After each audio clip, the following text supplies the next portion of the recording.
আলহামদুলিল্লাহ। সবাইকে আসসালামু আলাইকুম। আমি আজকে আপনাদের দরজায় আসছি ভোট চাইতে না।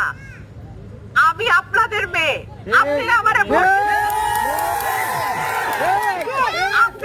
ভোট দেবেন না তো আমারে ভোট দিব কে? আমি আসছি এটা বলার জন্য যে আপনারা সবাই অন্য ইউনিয়ন গুলাতেও যায়েন, আপনাদের আত্মীয় স্বজন আছে, বিয়ে শাদী হয়েছে অন্য ইউনিয়নে, তাদেরকে বললেন যেন তারা আমাকে ভোটটা দেয়। আর আমি তো কোন দলের প্রার্থী না, আমি হইলাম ভুদন্তির মাটির মেয়ে। আমার বাবারেও আপনারা ৭৩ সালে পাশ করাইছেন, আমারেও আপনারা পাশ করাইবেন, এবং শুধু পাশ করাইবেন না, বিপুল ভোটে পাশ করাইবেন। এটা আপনার কাছে আমার দাবি। আর হাঁস মার্কায় যদি ইনশাল্লাহ পাশ করে, আমি আমার এলাকা নিয়ে যে পরিকল্পনা আছে ইনশাল্লাহ সেইটা রাস্তাঘাট, ব্রিজ, কালভার্ট এগুলোর উন্নয়ন থেকে শুরু করে স্কুল, কলেজ, মাদ্রাসা, শিক্ষা প্রতিষ্ঠান, মসজিদ, মন্দির, স্বাস্থ্য কেন্দ্র ইনশাআল্লাহ আমি আমার মনের মতন করে এই দুটো উপজেলা এবং বিজয়নগরের আমার যে দুটা ইউনিয়ন আমি মনের মতন করে সাজাবো, এবং বাংলাদেশে একটা মডেল এলাকা হবে আমার এলাকা। আপনাদের দোয়া চাই, সহযোগিতা চাই, এবং আপনারা আমার পাশে থাকলে ইনশাআল্লাহ আল্লাহর রহমতে আমি কোনো কিছু ভয় করি না। আপনারা আমার সঙ্গে আছেন ইনশাআল্লাহ। আমার বাবা নাই, কিন্তু আমার চাচারা আছেন, আপনারা আছেন, আমার ভাইরা আছে, আপনারা আছেন, সুতরাং আমার ভয়ের কিছু নাই। ইনশাআল্লাহ আপনাদের সঙ্গে আমার দেখা হবে বিজয় পার্টি। তাহলে আপনি তো তাহলে ফেস পাউডার পার্টি। আপনি যদি বিএনপিকে বলেন লিপস্টিক, তাহলে আপনি ফেস পাউডার। আপনি যদি বলেন আমাকে ফেস পাউডার, আমি বলবো আপনি আলতা। আমাকে যদি আপনি বলেন আলতা পার্টি, আমি বলবো আপনি নেল পালিশ। নাকি ভাই, হিসাবের কথা। যে যেরকম কথা বলবে তার উত্তর তো সেরকমই নিতে হবে।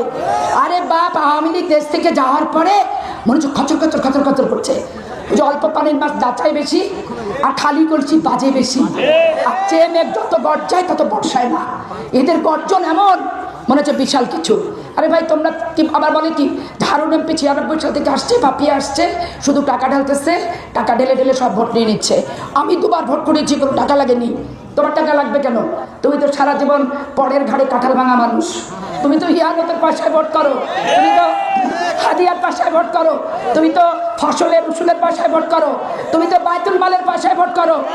আর যত দালালি হালালি তোমার যা ছিল, তো পরের ঘাড়ে কাঁঠাল তো তুমি ভেঙেছো। এখন লতিফ জলিল সামাদ বিশ্বাসের বেটা আর খলিল বিশ্বাসের পোতা, যাদের 8,000 10,000 বিঘা সম্পত্তি ছিল, তাদেরকে তো মানুষ চান্দাও দিবে না, ভোট দিবে জান ভরে। কেন দিবে? পদ্মার বাঁধ করবে। কেন দিবে? টিটিসি করেছে। কেন দিবে? স্টেডিয়াম করেছে। কেন দিবে? শিল্পকলা করেছে। কেন দিবে? ওই নামনিম গাছিতে বাদ করেছে। কেন দিবে? রাবার ড্যাম করেছে। কেন দিবে? বিদ্যুতের উৎপাদনের বানিয়েছে, সাব সেক্টর বানিয়েছে, স্কুলের উন্নয়ন করেছে, কলেজের বিল্ডিং করেছে, মসজিদের উন্নয়ন করেছে, মাদ্রাসার উন্নয়ন করেছে। আজকে লতিফ ভাইকে বলি, পৃথিবীতে মৃত্যুর পর তো সবাইকে গোরস্থানে যেতে হবে। আপনি পৌরসভার মেয়র 2বারের এমপি থাকার পর কোন গোরস্থানে কতটুকু অনুদান দিচ্ছেন? আল্লাহকে হাজির নাজিল করে কোরআন শরীফে হাত দিয়ে কোনো তালিকা মালিকা কিছু দেখাতে পারবেন? পারবেন না। টিয়ার নামে যে কোনো কিছু আসতো, কাবি খামারে যে কিছু থাকতো জনগণের জন্য, এটা তো হারুন এমপি হওয়ার পর মানুষ কিন্তু জানতে পারলো। তাই কিনা ভাই? তো সব তো হাঙ্গরের মতো পেট, আর সারাদিন দাও দাও দাও, হাদিয়া দাও, টাকা দাও, ইয়ানত দাও, পয়সা দাও, উসুল দাও, চান্দা দাও। জনগণ যখন আমাকে দাও, হাত তুলতে বলবে নাই নাই নাই। এরা পার্মানেন্ট। আমরা তো লিল্লা বোর্ডিংয়ে খেয়ে মানুষ হইনি। আমরা নিজের ঘরে ভাত খেয়ে, নিজের খেয়ে পরের মস্তারাই, মানে মানুষের সেবা করি। তো এখন তারা যদি বলে যে হারুন টেন্ডারবাজি করে, লতিফ সাহেব বলতেছে হারুন দুর্নীতি করে, আজকে চ্যালেঞ্জ করে জামাত ইসলামকে বললাম, কার কাছে চাঁদাবাজি করছে 7 দিনের ভিতরে যদি সেটার নাম ঘোষণা করতে না পারেন, 12 তারিখের পরে মানহানির মামলা হবে। আমি বলেছি জামাত ইসলাম ইসলামের শত্রু। আপনার আলোকিত করতে অন্ধকার গৌড়ের মতো নিউজ করেছে যে ইসলামের শত্রু, শত্রু ইসলাম বলে একটা মিথ্যা ভেদ নিউজ করে গোটা ফেসবুকে আপনি ছেড়ে দিচ্ছেন যে ধর্মের শত্রু ইসলাম বলে আপনি একটা ছেড়ে দিয়েছেন। এই যে মিথ্যা তথ্য, এই তথ্যের কারণে 12 তারিখের পর আপনাদের সম্মুখীন হতে হবে। এবং যারা বলছেন যে বাপের বাড়ি থেকে ঝাঁটা খেয়ে আসছি, ঝাঁটার যদি একটা প্রমাণ দেখাতে না পারেন উল্টাটা কিন্তু হবে। নাচল থেকে ঝাঁটা খেয়ে আসছি যে বলছেন, ঝাঁটা যদি দেখাতে না পারেন ভোটাররা 12 তারিখে কিভাবে কি করতে হয়, ভোট কিভাবে জানের উপর দিতে হয় সেটা দেখাবে। প্রশাসনকে একটা কথা বলতে চাই, নিরপেক্ষ হতে হবে। ইলিয়াস আলীকে হারিয়েছি, চৌধুরী আলমকে হারিয়েছি, সানাউল্লাহ নূর বাবুকে হারিয়েছি, সুমনকে হারিয়েছি। বারবার বলতেছিল যে আমার বউ প্রথম সন্তান সম্ভবা, আমাকে ক্রস ফায়ারে দিও না, আমার প্রথম বাচ্চাটা আমি দেখে পৃথিবীর বুক থেকে বিদায় নিতে চাই। আওয়ামী লীগের সরকার একটার পর একটা গুলি করে সমস্ত বুকটা ঝাঁঝরা করে লাশটা মাটিতে লুটিয়ে ফেলেছিল। এইরকম ঘটনা বিএনপিকে শুধু ভোটের অধিকার আদায়ের জন্য ঘটাতে হচ্ছে। আমার পায়ে লোহার রড দিয়ে মায়ের জয়নাল আবেদিন ফারুক আমাদেরকে সহ এই বিপ্লবের মেহেদিরা কিভাবে মেরেছে পিটেছে টেলিভিশনের পর্দা আপনারা দেখছেন। জামাতের যেদিন দুর্দিন ছিল আমি পাপিয়া টকশো করে তাদের সপক্ষে আইনগত ত্রুটি বিচ্যুতি সরকারের বিপক্ষে তুলে ধরেছিলাম।